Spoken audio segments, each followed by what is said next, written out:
प्रिय बच्चे, राधे राधे। आपका स्वागत है हमारे चैनल में। ठीक है, आप देखिए टाइम बहुत ही नज़दीक आता जा रहा है। आपका एक दिन शेष रह गया है, लेकिन अभी भी आपका कुछ नहीं गया है। कहते हैं एक दिन में भी आप अगर चाहें तो एक पेपर कंप्लीट कर सकते हैं। तो आपका पेपर 18 तारीख को पेपर आपका हिंदी का है, तो थोड़ा सा मैं हिंदी के विषय में बताना चाह रही हूँ। वैसे तो सर आपको हिंदी में पूरा कर रहे हैं, लाइव भी चला रहे हैं। आप उनके लाइव में आइए, ठीक है, या उनके जो हिंदी वाले वीडियो उनको देखिए। उन्होंने एक एक चीज़ें बहुत ही अच्छी तरह से आपको समझाई हैं। अगर आप ध्यान से देखेंगे, उनसे जुड़ेंगे, तो निश्चित रूप है कि आप हिंदी में बहुत ही अच्छे नंबरों से पास होंगे, क्योंकि उनकी पढ़ाए हुए बच्चे मैं भी देख रही हूँ 4-5 साल से 98-99 नंबर तक आते हैं। इसी मुस्कुरा के जहाँ से हम वीडियो बना रहे हैं वहाँ के बच्चों के ही इतने नंबर आए हैं। तो हिंदी पे विशेष ध्यान दीजिए, उनके विषय पे। और मैं थोड़ा अपने अनुभव से बता रही हूँ कि मेरे हिसाब से जो आ सकते हैं उन चैप्टरों को आप भी देख लेना। जैसे आपका उद्धव प्रसंग है, ठीक है। दूसरा पार्ट आपका है धनुष भंग, तुलसीदास जी द्वारा है। फिर आपका एक पार्ट और है पीछे जो दिया गया है, रानी लक्ष्मीबाई की समाधि सुभद्रा चौहान के द्वारा है ये, ठीक है। ये 3-4 पार्ट आपके इस तरह से हैं जो आ सकते हैं। जैसे फूल की अभिलाषा, महादेवी, इसमें आपको है सुमित्रन पंत जी हैं। तो इस तरह आपको ये क्वेश्चन देखने हैं। मेरे हिसाब से ये क्वेश्चन आ सकते हैं। पद से मैंने आपको बताया, इन पदों को आप देख लीजिए।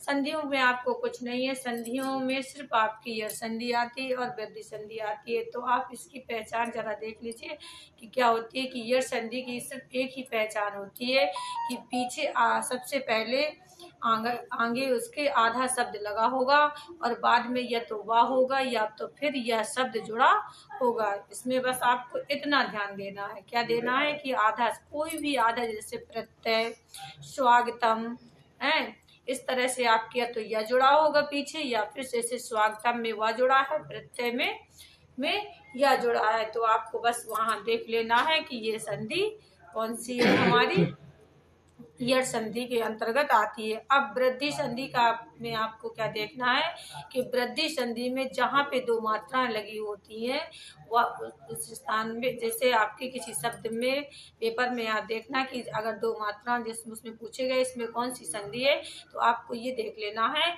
कि कहाँ पे 2 मात्राएं लगी हैं, या तो फिर आधा शब्द लगा है। अगर आधा शब्द लगा है तो आपको एक संधि पे लगा देना है, और अगर 2 मात्राएं लगी हैं तो आपको वृद्धि संधि की पहचान सिर्फ यही है कि उसमें हमेशा 2 मात्राएं लगी होती हैं, ठीक है। जैसे अब आप सोचेंगी मैम 2 मात्राएं एक ही आय की भी होती है, 2 मात्राएं आउ की भी होती है, तो हाँ बिल्कुल सही है आपका। दोनों मात्रा, तो दोनों ही मात्रा आपको देखनी है। अगर महोत्सव लिखा है तो वो भी आपका यह संधि में जाएगा, और आप यदि आपका जैसे तथाव लिखा है तो ये भी आपका यह संधि में जाएगा। तथा धन योग कर देना है, तुरंत मात्राओं को परिवर्तित कर देना है, मात्राएं हटा देनी है आपको, और जिस जगह की पे मात्रा लगी है वहीं से आपको ए शब्द बना देना है। अगर वहां लगी है तो वो शब्द का प्रयोग कर देना है। इस तरह से आप ये वृद्धि संधि का आप उदाहरण भी बना सकते हैं। और स्वर संधि को भी, स्वर संधि में क्या होता है, जो शब्द आधा होता है उसको पूरा कर दिया जाता है और छोटू की मात्रा लगा दी जाती है, ठीक है। कहीं कहीं पे आप स्वर संधि में केवल अलग ही कर देंगे, मात्रा नहीं, लेकिन अधिकतर मात्रा वाली ही स्वर आती है। तो आपको मैंने आपको यह संधि और वृद्धि संधि के विषय में थोड़ा हल्का सा ज्ञान दिया, क्योंकि मुझे इतना ज्यादा हिंदी में नहीं आता है, ठीक है। सर आपको बता रहे हैं, आप उन पे ध्यान दीजिए। छोटे छोटे क्वेश्चन हैं, आप ध्यान, इन क्वेश्चनों को अगर आप स्वतः अपने मन से करेंगे तो आपको एक रहेगा कि नहीं ये सही है। अगर दूसरों, देखो बताने वाला वहाँ पे कोई नहीं होता है, और कुछ लोग ऐसे भी होते हैं जो जल्दबाजी में बता भी देते हैं तो क्वेश्चन हमारे गलत हो जाते हैं। इसलिए अपने आप पे भरोसा रखिए। अभी तक आपने जो भी पढ़ा है उसी के अंतर्गत आएगा, कहीं बाहर से क्वेश्चन नहीं आएंगे। बच्चों घबराइए नहीं, और इसी तरह से आप पढ़ते रहिए। इसी तरह आगे में बढ़ते हुए आपको बायोलॉजी के कुछ क्वेश्चन रह गए हैं उनको भी बताना चाह रही हूँ, ठीक है बच्चों। तो आज हम देखेंगे, आप देखिए बायोलॉजी से संबंधित क्वेश्चन मैं आपके सामने फिर लेके आई हूँ कि ये क्वेश्चन भी बहुत बार आया है ठीक है, मैंने भी ड्यूटी की है तो देखा इस क्वेश्चन को कि वाष्प उत्सर्जन से आप क्या समझते, इस पर प्रकाश डालिए। या तो वाष्प उत्सर्जन के 4 महत्व बताइए, ऐसे भी आ सकता है। तो मैं आपको देखो सिंपल रूप में ये क्वेश्चन बताऊंगी, तो आप हेडिंग डाल लेना है आपको वाष्प उत्सर्जन। ये अब आप आगे लिखना स्टार्ट करेंगे।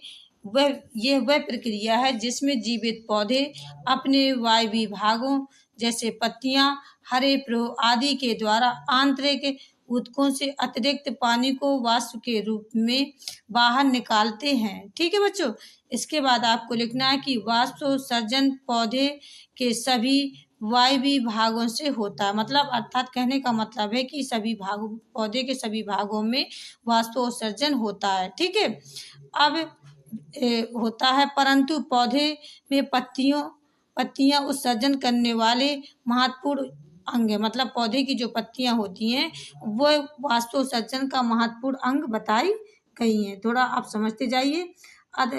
अत्यधिक चौरस होती हैं, क्योंकि पत्तियां कैसी होती हैं, अत्यधिक चौरस होती हैं और पौधे की वायवीय सतह का एक महत्वपूर्ण भाग बनाती हैं।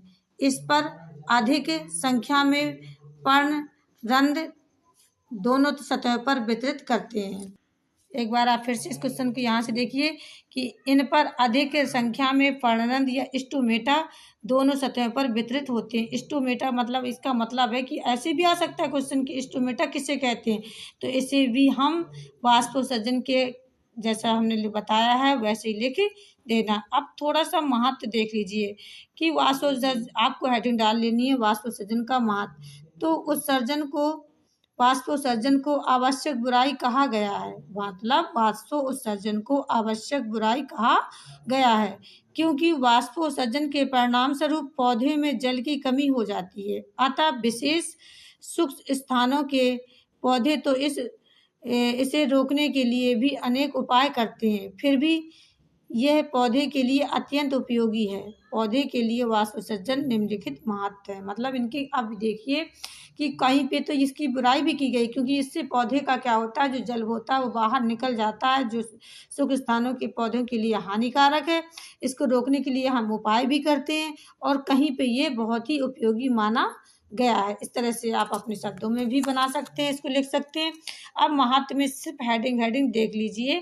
इसमें लिखा अत्यधिक जल का निस्तारण। मतलब आपको समझ में आया कि पेड़ पौधों में लगातार अपने मूल द्वारा पराशण या अंतशोषण के द्वारा जल का अवशोषण करते हैं। मतलब ये शरीर में आवश्यकता की अपेक्षा ये जल कई गुना अधिक होता है तथा वाष्प द्वारा आवश्यक अतिरिक्त जल को ये बाहर निकाल देते हैं। कुछ ऐसे पौधे होते हैं जिनमें जल अधिक मात्रा में होता है और जब अधिक मात्रा में जल होगा, अगर उसमें वाष्प उत्सर्जन की क्रिया नहीं होगी तो वो पौधा आगे नहीं बढ़ पाएगा। इसलिए ये अतिरिक्त जल को वाष्प उत्सर्जन क्रिया द्वारा बाहर निकाल सकते हैं। आपको अब मैं देखो अपने शब्दों में भी समझाते हुए चल रही हूँ। इसके बाद खनिज लवणों की प्राप्ति, वाष्प उत्सर्जन दूसरी हेडिंग आपको डाल लेनी है, खनिज लवणों की प्राप्ति। ठीक है, वाष्प उत्सर्जन तथा जल के अवशोषण में एक जटिल संबंध होता है। मतलब वाष्प उत्सर्जन की क्रिया में, ठीक है, अवशोषण में, इन दोनों में घनिष्ठ संबंध होता है। पौधे द्वारा जितना अधिक वाष्प उत्सर्जन होता है उतना ही अधिक भूमि से जल तथा जल का अवशोषण होता है। मृदा जल में खनिज लवणों की मात्रा बहुत ही कम होती है, अतः पौधों के द्वारा जितना अधिक जल का अवशोषण करता है उतने ही अधिक खनिज लवण उसमें घुलकर पौधे के अंदर चले जाते हैं। आपको बस यहाँ तक लिख देना है। इसके बाद तीसरी हेडिंग आपकी है वाष्प उत्सर्जन रसारोपण। ये देखिए ऐसे भी आ सकता है कि चूषण बल किसे कहते हैं, ऐसे भी आपको ये क्वेश्चन आ सकता है। तो वाष्प उत्सर्जन के द्वारा चूषक बल उत्पन्न होता है। मतलब किसके द्वारा बल ये चूषक बल उत्पन्न होता है, वाष्प उत्सर्जन की क्रिया जब हम करते हैं तो चूषण बल उत्पन्न होता है जो रसारोपण के लिए अत्यंत महत्वपूर्ण है। इसमें जल बड़े बड़े वृक्षों में उनकी अत्यधिक ऊंचाई तक पहुंच जाता है। मतलब जो वृक्ष बड़े होते हैं उन तक ये जल अपने आप पहुंच जाता है। अब ताप का नियम, ठीक है, तो वाष्प उत्सर्जन के कारण ही पौधे झुलसने से बच जाते हैं, क्योंकि जल की वाष्प बनने के कारण ठंडक पैदा होती रहती है और गुप्त ऊष्मा के रूप में वाष्प में चले जाने के कारण इनका उपयोग पौधे ताप से बचाने में करता है। तो आपको इस तरह से हेडिंग देख लेनी है कि वाष्पोत्सर्जन किसे कहते हैं, आप डाल देना। फिर आपको वाष्पोत्सर्जन का महत्व डाल देना है। फिर आपके इसकी निम्नलिखित थोड़ा सा कर देना है, जैसे जल का निस्तारण, पौधे खनिज लवणों की प्राप्ति, वाष्पोत्सर्जन का रसारोपण, ताप का निर्माण। इस तरह से आप बच्चों आप इस क्वेश्चन को लिखना, ठीक है। और मैं आशा करती हूँ कि आप अगर इस तरह से लिखेंगे, पढ़ेंगे, तो निश्चित है कि आप बायोलॉजी या आप विज्ञान में बहुत ही अच्छे नंबरों से पास होंगे। तो क्वेश्चन अगर हमारा अच्छा लगा आज का बताया हुआ, तो चैनल को लाइक कीजिए, सब्सक्राइब कीजिए और आगे बढ़ाइए, ठीक है। तो बच्चों राधे राधे।